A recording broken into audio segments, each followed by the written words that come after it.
The lost man of the forest. Stuck in the forest. Adama, meanwhile, was lost in the forest. The sacred forest is very sensitive to the spirits and souls of those who enter it, and it does not like those with bad character traits. Adama was lost of his own making. Wandering, as he did every day, one day Adama came to a clearing that looked rather familiar. He thought it was his former home in the kingdom of Uzuri, but it was not. It was the village of the two beautiful women that he had assaulted. A mob came after him and he ran for his life, wishing that he had stayed lost. As soon as he wished that, suddenly he was back in the sacred forest, eating that beautiful fruit and drinking from the stream that he should not drink from. His head began to do that thing again, like it was spinning. He just sat down and went through this trance or brain fog all over again. His life was wasting away. Why was he trapped here? "Dad," he said aloud, "Dad, why don't you come rescue me?" Adama soon realized that he said that every day. It had become his prayer. Adama rehearsed his journey from Uzuri to the sacred forest. He sabotaged Mosi and attacked those two women, so by the time he got to the forest his heart was filthy. But Adama had no way of seeing that he was an evil person. He was beautiful/handsome and he was rich, his father was important, there certainly was nothing wrong with him. Stumbling blocks. Espionage and sabotage were not past Adama. 4 years ago, he was determined to reach the sacred forest first. After all, he wanted to find the ancient wealth and he wanted it to all be his. He was strong and planned to carry as much of it back as he could, then he would return with an expedition to gather up the rest. Adama was used to nice things, after all his father was the richest merchant in the kingdom, but Adama felt it was time he earned his own wealth and showed his father how this is really done. By crooked means, Adama had already discovered the most commonly used path to the sacred forest and he also knew the villages and the stops along the way. He knew the heart of Mosi. He was soft-hearted and tender-hearted, a bleeding heart almost. If someone was in trouble, he would stop to help them. Adama was counting on this, as it would slow Mosi down so Adama could get to the sacred forest first. He was determined to win.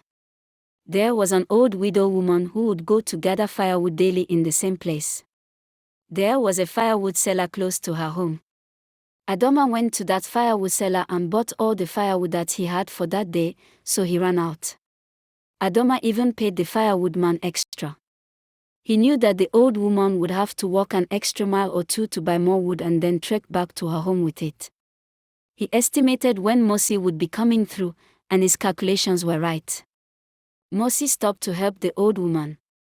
There was an old man on the original path that Adama took. Adama paid 2 other men to carry the old man to another spot where he would beg, and that spot happened to be on the path that Mosi would take. Mosi stopped to help that man too. With his sinister heart, but thinking that he is clever and not evil, Adama sees a bird in a thicket and throws a net over it on the path to the sacred forest. He knew that Mosi would stop to help that bird. In the village next to the forest, where the old woman lived, there was a young mother who had to work to make ends meet. She was a market seller, and she would leave her child with the old woman to care for while she worked.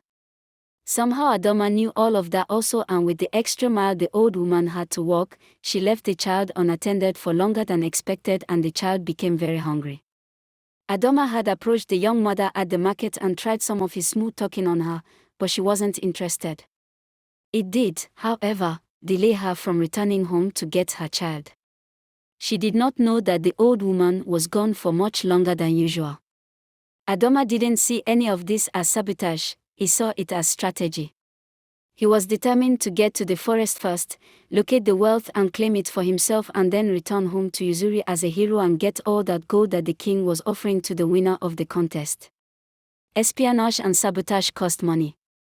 Just to find out these details took manpower, and Adama had hired and paid several men, whose hearts were also not pure, to find out how to interfere with Mosi's progress toward the sacred forest. Years ago, the sacred forest wasn't sacred, it was the opposite of sacred. It was horrid and the place of horrors. It was a place where the lusty and the greedy flocked to in order to become wealthy, rich, and powerful. Those were the types who would do anything for money, success, and wealth. Anything. But there still were rules that had to be followed in the forest. Years ago, when the sacred forest wasn't sacred, a young man named Madu traveled from Nigeria, across the continent to Kenya. He did this to seek wealth and fortune. He did this by way of the forest of fortune, that is what it was called then. Madu was one of those people who went into the forest for power, but he got kicked out of the forest and was forbidden to ever again return. Mzee Madu is what he is called now that he has wealth, power, and an air of sophistication. This is Adama's father. Adama's very wealthy father was up in age and could not go on a quest to find his lost son. That's what he would have people to believe. Mzee Madu sits in a special chair that is a wheelchair, but no one knows. He has his trusted caregiver place him in that chair before meetings and he holds court. No one knows. He goes nowhere and he has everyone to believe he is reclusive, he's proud and doesn't want anyone to see the wheelchair. Under the cover of night, or very early in some mornings, his caregiver/driver, Mason, will take him out when he thinks no one will see him. Mzee Madu does not want to be considered weak. He has a lot of pride. We know that people cannot or should not go into the sacred, enchanted forest if they do not have a pure heart. Adama was fruit of the tree of his father's impure heart, that's why Mzee Madu could not go into the forest to rescue his only son. So, he sent 2 of his servants, but they stopped short of the sacred forest because of fear, and did not go in. They came back and reported that they did not see Adama anywhere. They did not even look in the forest for Adama. I told you the people of this kingdom have issues with having pure hearts. Next, Adama's rich father, Mzee Madu, hired 2 men to go. They told Mzee Madu that they needed more money because of having to hire a search party. Mzee quadrupled the money and gave it to them, but those men did not go, they only stole the money and ran away to another kingdom. More impure hearts. Then Adama's father tried to hire 2 more men to go look for Adama and saying he would pay them double what he paid the others, but they wouldn't get paid until they got back with his son, Adama. Those men refused. Everyone in that kingdom knew that if you did not have an absolutely pure heart, you might not ever be seen again. A few weeks later, Adama's father tried again, but no one anywhere around would go look for Adama because none of them have a pure heart, and they know it. Adama's father is a man of wealth, power, and connections, but he is frustrated because he cannot now save what truly matters, his son, Adama. He's wealthy. He is powerful, but he can't save Adama. Mzee Madu's estate is nestled in western Kenya, near the Kakamega Forest, the last remnant of the once great Guineo-Congolian rainforest. His estate is a modern meets traditional compound, high walls, Maasai stonework, carved wooden doors from Lomu, ancestral marks from across the continent. An East African man, loaded with West African gold. Madu migrated to Kenya decades ago, as a younger man chasing wealth, power, and perhaps escaping whatever he did to whoever he did it to back home in Nigeria. He built a vast empire, plantations, trade routes, connections to politicians, even spiritual leaders. Mzee Madu made sure he was connected to everyone of importance and power. To most, he is a man of respect, even awe. But the land knows what he did. The land not only remembers, but it will testify against you at any time, if you are not careful. Mzee Madu cannot go to the sacred forest, he has been banned from it. In his youth, Mzee Madu entered the forest and disrespected it. He took something, and everyone knows you don't steal from the sacred forest. When he first got to the forest, Madu wondered a bit, but from his bag he retrieved a piece of weathered leather. A map. He studied it, traced the lines with his fingers. After he got his bearings, he began to walk. He went straight toward the hidden groves. He was headed straight for the grove of wealth, the grove of power, the grove of fortune, and the grove of fate. The forest knew that no one knew how to go directly to those groves unless someone had told them. Wiswali the forest opposed. Wiswali was always selling secrets, but he never came to the forest himself, so they could never make him stop. But even after he got there, he wouldn't know what to do. what to look for or how to acquire anything in those groves. Or would he? Madu quickened his steps and arrived at the 3 groves. The 4th grove was a little distance away. These groves were no more or less beautiful than any of the other trees or groves in the forest, unless you know what to look for. Madu went directly to the grove of wealth and chose a certain tree within that grove, as if he knew, and laid down at it and went to sleep. He slept under that tree until morning and then arose as soon as the sun came up. 1 golden leaf that the tree had given him for being there all night. Next, he went to the grove of power and selected a certain tree and sat there until dark. Just before dark he offered the tree the golden leaf from the tree of wealth, and went to sleep under that tree. He didn't eat, he didn't drink anything, he didn't relieve himself at all. He just slept until dawn again. In the morning, the tree of power had given him a golden twig. He found it when he woke up. Next, he went to the grove of fortune, offered it the golden twig and went to sleep under that tree. This was the 3rd night. And did the very same thing. At dawn on the next morning, he had planned to leave the forest. But the tree of fortune hadn't given him anything, however. Nothing. Nothing at all. This angered him tremendously.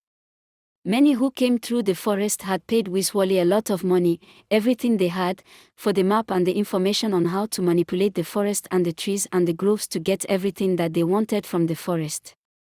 He stood screaming at the tree, demanding a gift from the tree to indicate that fortune would be his for the rest of his life, but the tree stood there, offering him nothing. In a rage, Mzee began to shake the branches of the tree of fortune. He bruised the branch and damaged the leaves, and he even started kicking the tree and damaged the bark on the tree's trunk. It was at this point the Mzee jumped up, swung from a low branch and it snapped. He took the entire branch, even though it was small. He was determined that he wasn't leaving with nothing from the tree of fortune. You know what, thought Madu, I'm taking everything. I've been in this forest for 3 nights, no food, no water, nothing. I'm not leaving with nothing. No, I'm leaving with everything. Madu took back the golden twig from the tree of fortune that he had offered just last night, and then he ran to the tree of power and took back the golden leaf. Then as fast as his 24-year-old legs could carry him, he raced forward to a 4th tree, the tree of fate, and defaced the tree by relieving himself on it. After that he ran for the exit of this forest. He was determined not to leave empty-handed. As he ran, the forest spirits tried to restrain him, but he broke free. He ran a few more steps, but then a strong wind came against his body to push him back. He strained, but kept pushing forward. Considering himself more clever than anyone, Madu squatted to the ground and rolled himself into a ball and simply rolled out of the forest. Madu had to know that anything you give the forest, you cannot take it back. You also cannot harm any of the trees in the forest. You do not deface the forest, nor do you relieve yourself against a sacred tree. If the forest does not give you whatever you came for, you cannot force it. In addition, Madu had broken the law of the 3rd night. Wiswali either didn't know, or hadn't told Madu about the 3rd night. Wiswali was all about getting paid, not following rules. The tree of fortune required the golden twig and Madu's clothes, but he kept them on. This is why the tree gave him nothing. Would he have done it if he had known? Would he have slept in his birthday suit? We don't know, do we? Young Madu was the worst. He was worse than Wiswali, who the forest blamed for sending this one to ruin its groves. Madu hadn't even met Wiswali, didn't know him and never paid him a cent. Madu had stolen the map from a drunk man who talked too much, in a bar. This is why Madu didn't know all the rules of the forest of fortune. All he knew is he wanted to go there, and he wanted what the forest would offer. The spirits let him live, but only if he never again saw the deep places. They would restrain him, detain him, and the trees would lock him in forever because he owed the forest. He owed the offerings, he owed for the damage, and he owed for taking that branch and the golden leaf and the golden twig. The forest here knows him. It senses his stolen spiritual legacy. Madu, you have a limited time to return to the forest what belongs to the forest. Mzee raised his fist and laughed as he showed the forest his back. Right then, the forest spirits let him know, Madu, if you enter this forest, or any forest again, the trees will close behind you. Forever. Some years went by, Mzee Madu was sure that he had won. He began to get a lot of wealth. Things started working out for him in business. He seemed to have favor with people. He didn't have good fortune though. Sometimes he had misfortunes. His first wife couldn't conceive. That is the first thing the forest took. His second wife, Adama's mother, did conceive, but she left Mzee. He was overbearing. That is the next thing the forest took. Mzee tried to get another wife, but his ways were so abrasive that no woman wanted to be with him. Whether he showed his money or not, they didn't want him. When he was young, even when he was older, the ladies kept turning him down. He was most often lonely, but when he got into a relationship, he was not a nice man. It is as though his ways drove women away. That is the third thing the forest took.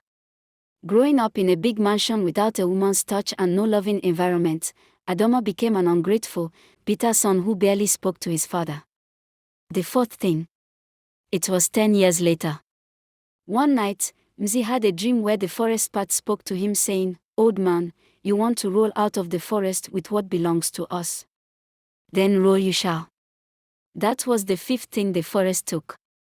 Mzee Madu never put it together that it was the powers in the forest robbing him of good fortune and a happy life, even though he had money and power. More misfortune hit Madu. One day while unloading a merchant ship, he was involved in an accident that affected his spine, and that is what put him in the wheelchair. And now, the worst misfortune of all, his only child, Adama, is lost in the forest. It has been 4 years and Madu doesn't know how much more he can take. If he had known that Adama was planning to go to the forest, he would have stopped him. After Mosi had returned to Uzuri with a hero's welcome, Mzee Madu was very troubled. Where is his son, Adama? He tried once, secretly, to go after Adama. His driver took him there and they arrived early one morning. Madu even wheeled himself to the edge of the forest. But the forest wouldn't let him in. The forest spirit said, "Enter at your own risk because you will not be coming out, old man." Thick vines, like snakes, coiled around the wheels of his ornate chair. "You, who have lived 1,000 lives but never paid the price, turn back." Mzee Madu turns and speaks to his driver Mason. "Mason, why don't you go in and look for Adama?" Mason's eyes got very big, and he shook his head aggressively. "Sir, if I don't come out, how will you get back home? No one knows we are here, and the people around here don't know how to drive cars. Many of them have never seen a car." "Oh, Mason, you're right. What was I thinking?" The forest knows Adama. They know him by his blood. It's the blood of Mzee Madu. They want Adama to pay for his father's debts. Mzee Madu is bad, by the forest spirits, by the land, by the impurity of his own heart. The forests speak to one another in their roots and by the winds. This forest, which once was called the forest of fortune, was defiled so many times by so many evil, greedy, desperate people that it put up its barriers and blocked everyone who does not have a pure heart. It is now considered to be a sacred forest. Oh, another night, weeks after Adama vanished, Madu wheeled himself to the forest edge. The air grew heavy. The forest spirit said, "The sins of the father." Oh, then the trees began to creak, bending toward him. His wheels stuck in the earth. He found he could go backward, but not forward. His legacy is at risk. If he dies, his enemies take everything because Adama is the heir. The forest has his only heir. Mzee Madu is caught in a spiritual checkmate. Move toward the forest, and he loses. Oh, but stay, and he may lose everything anyway. He desperately yells, "Adama, Adama, are you in there? Where are you, son?" Inside the forest, Adama was delirious on the magical fruit and the water that he should not be drinking. He was tripping as usual.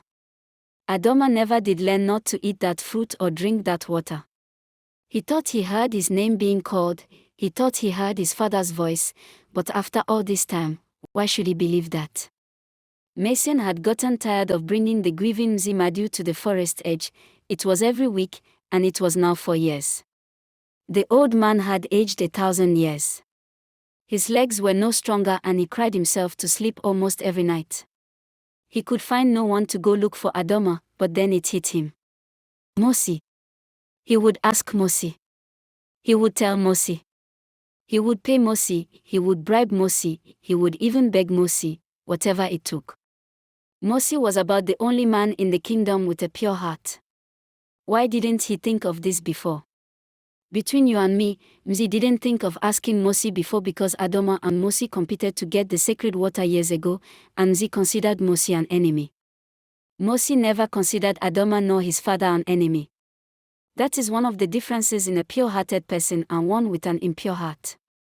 Mason, drive me to Mosi's house. Mosi's house. Mosi married the princess but he didn't move into the palace. No. Mosi was still on his land and farming it and Princess Nima was by his side. Their love had blossomed. They had 2 little kids now. Mzee fought back tears, he had no child now, no grandchild.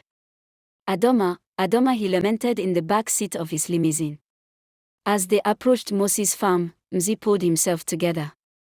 Mason, after you park, ask Mosi to come over to the car and speak with me. Yes, sir. Mzee Madu, Adama is still in the forest. There have been so many rumors, people said that he went to study abroad. Sir, I am sorry, I did not know. Mosi, would you be willing to go back to the forest and search for Adama, for me, for this old man? I'll do anything you ask, I'll give you any amount for your troubles.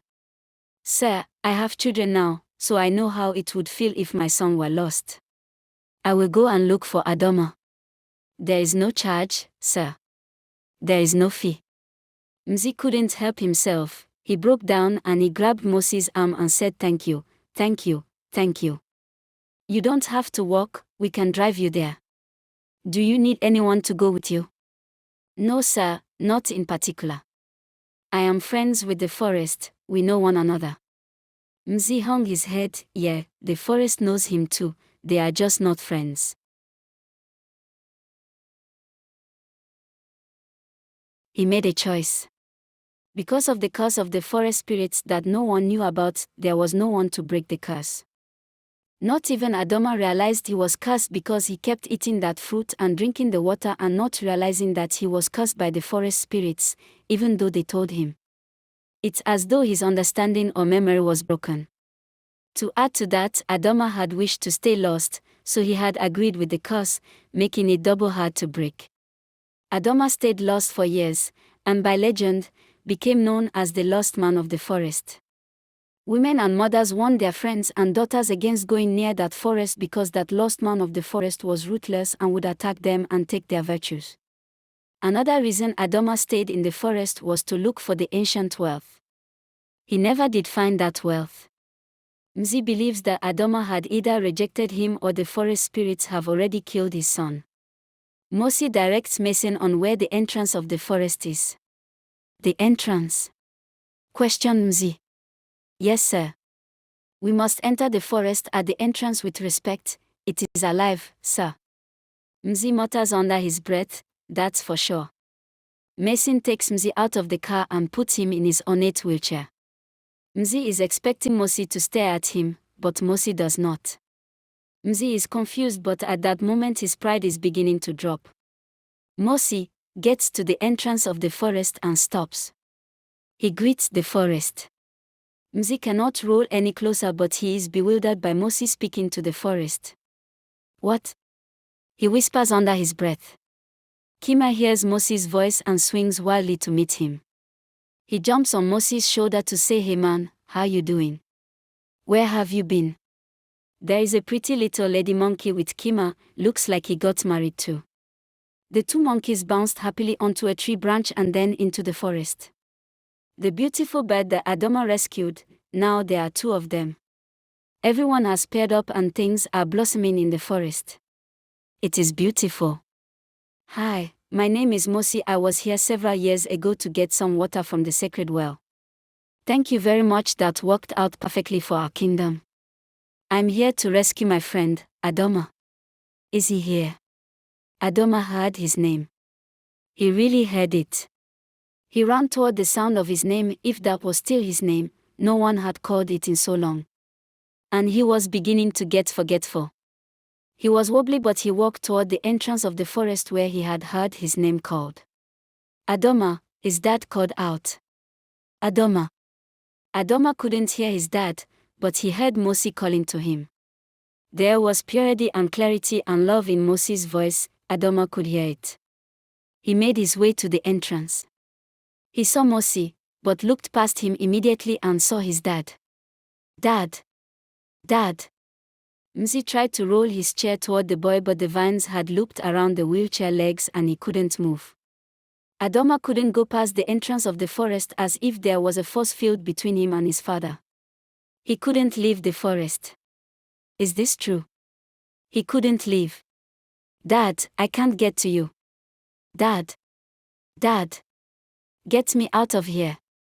Son, you're alive, you're okay. Well, Dad, I need a good bath and some sleep and a haircut, and... Yes, Adama, but you're okay. Mosi. Mosi. Is that you? Do you look different? Mosi, you came for me. For me? Yes, Adama, I didn't know you were still here. I don't know if I look different, I don't look in mirrors.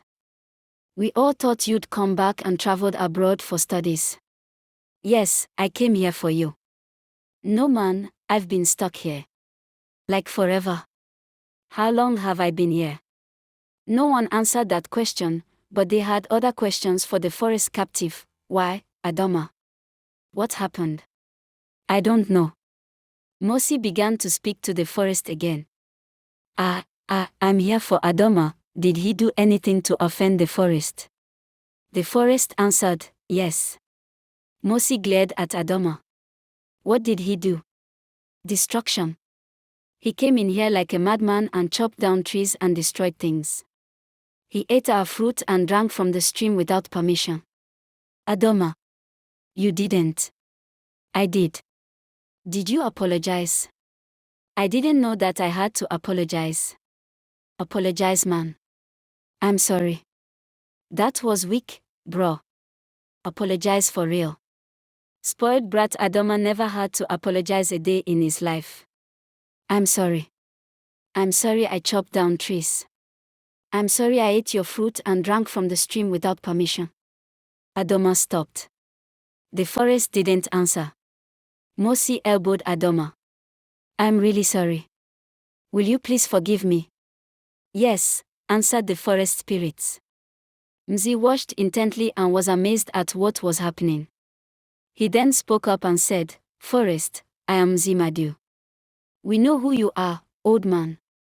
Yeah, I'm old now, but when I was my own son's age, I offended you too. I would like to apologize. The forest was quiet, very still and quiet. I am sorry, will you also forgive me? The silence seemed to last forever. Then the forest spirit said, It took you long enough, old man. Mzee sat in his ornate wheelchair and wept. If that all it took all this time. Manners. An apology. It is at that point that Mzee Madu realized that pride is not his friend and has never been his friend. The weight of 25 years was lifted off Mzee at that exact moment. Kima and his wife, Lady Kima, came back to the men at the edge of the forest.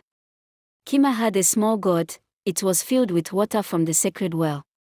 He handed it to Mzee Madu and indicated that he must drink it. The old man drank the water. His legs began to shake, to move. His spine quickened, he sat upright very strongly. He tried to stand, he could now stand. He could stand. Dad. Adama hadn't seen his dad stand since Adama was 10 years old. This is a miracle. This is a miracle, Dad. Lady Monkey Kima also had a water gourd and gave drink to Adama. He drank the water. This was different water than water from the stream. It was sweeter, purer, very refreshing. Years of aging fell off Adama and he became handsome again, still disheveled, but handsome.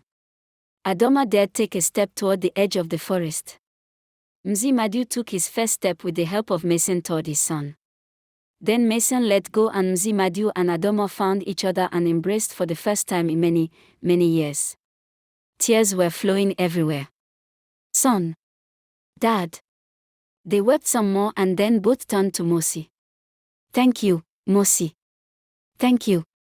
Mosi, without being too pushy, says, now, turn to the forest and say thank you, and let it know that you are leaving now. Father and son both did, and even though they were both released from the grip of the forest, they had made friends with it. Mosi, Mzee asked, how did you learn to talk to the forest? Oh, when I was on my way here the first time, I met several people who each told me things I needed to do to get into the forest and get the water from the ancient well. Wizards? No, regular people. An old lady I helped carry firewood. A younger woman who was a seller in the village whose daughter I shared my lunch with. And you met Kima and the beautiful birds. We all made friends on the way here many years ago. As a matter of fact, I'd love to stop by and see them all and see how they are doing. And there was an old man, I'd like to look in on him, too. He's the one who told me never to relieve myself against a secretary. What? Mzee Madu's head snapped toward Mosi, and he repeated in his mind, never relieve yourself against a secretary. So that's what he did. Well, among other things.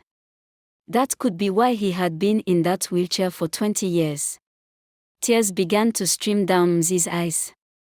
Adama and Mosi's conversation continued. This was strange talk to Adama, going back where you came from.